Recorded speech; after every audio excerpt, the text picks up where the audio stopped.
So, one morning she was in the garden. From afar, she could see a vehicle approaching because their house was on a hilly place.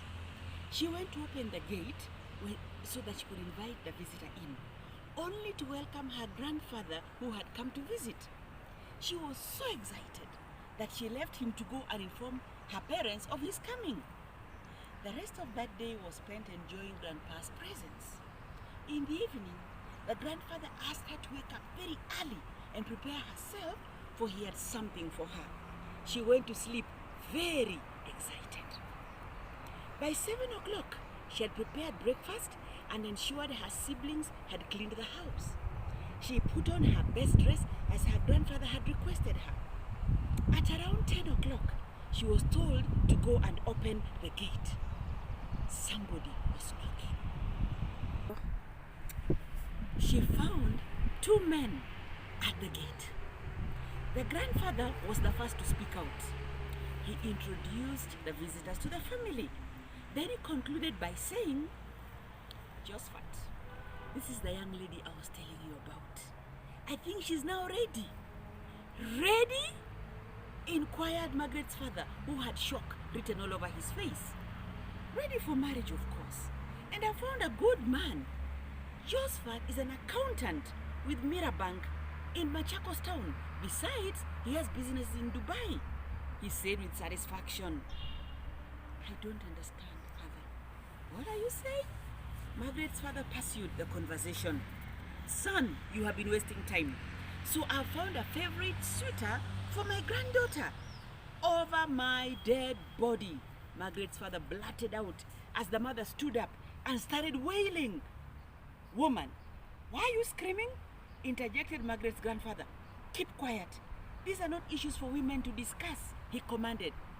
Controlling his emotions, Margaret's father motioned for everyone to keep quiet. "Now, father, I see your point, but my daughter is not getting married now.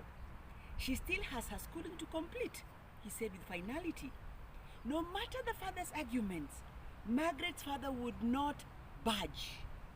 Margaret quietly slithered away from the room and went to her favorite spot, the shade of a tree behind the house. She could not believe what she had heard and was praying that her ambitions would not be cut short. "Oh God, please hear my prayer. You know what I really want." After about 2 hours, she was called and she was asked a question by her father. She went into shock. "So, Margaret, do you want to get married right now?" "Father!"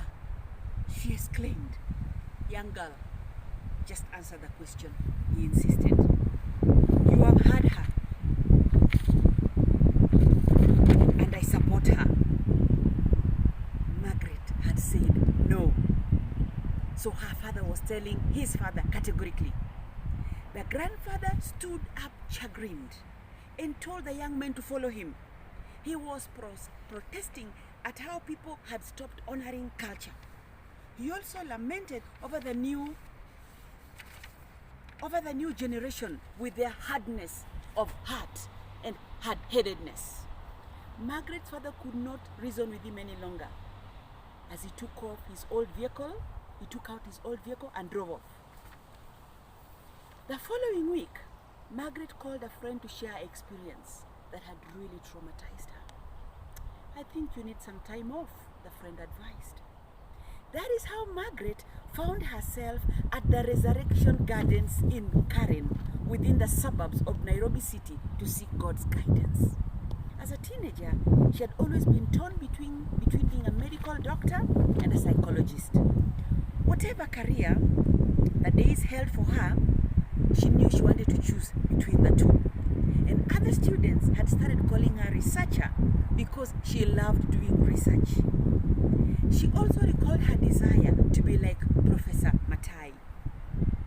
While she was at the Resurrection Gardens, a certain woman was busy walking around, also praying.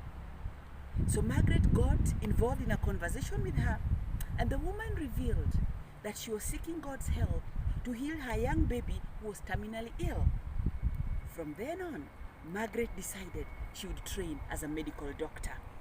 Fortunately for her, she scored grade A in her KCSE examination, which qualified her to take her medical course. She was admitted into medical school in Mainstay University. While there, she put her heart to work hard. Nothing could distract her, not even the handsome Alan Kibao, who always sought her advice on issues of life. He also wanted to spend some time with her. So one Valentine's Day, he came to her class where she was involved in a group discussion. He called her aside. He then handed her a parcel, and she insisted that she looks at it when she's in her room alone.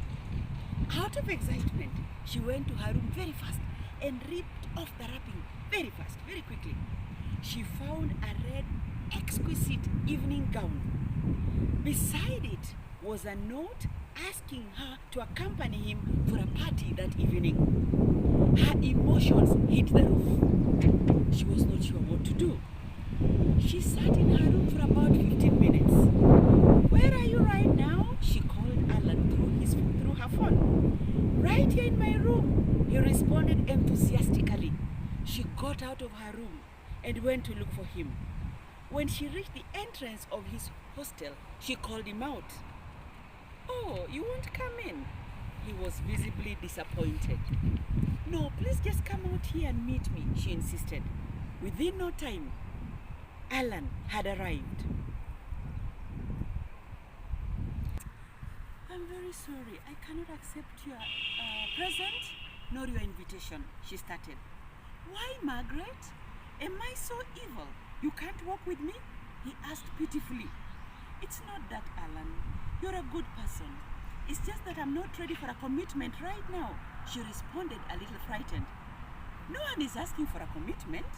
It's just to have fun, that's all," he pleaded. "I'm sorry," she whispered. Then she took his right hand and handed over the paper bag containing the dress. He hesitated and dropped it to the ground. Margaret walked away. When she entered her room, torrents broke through her eyes. Why couldn't I agree to go for the party? What's wrong with me? Alan is a good man. She wept for about 2 hours, asking herself very many questions.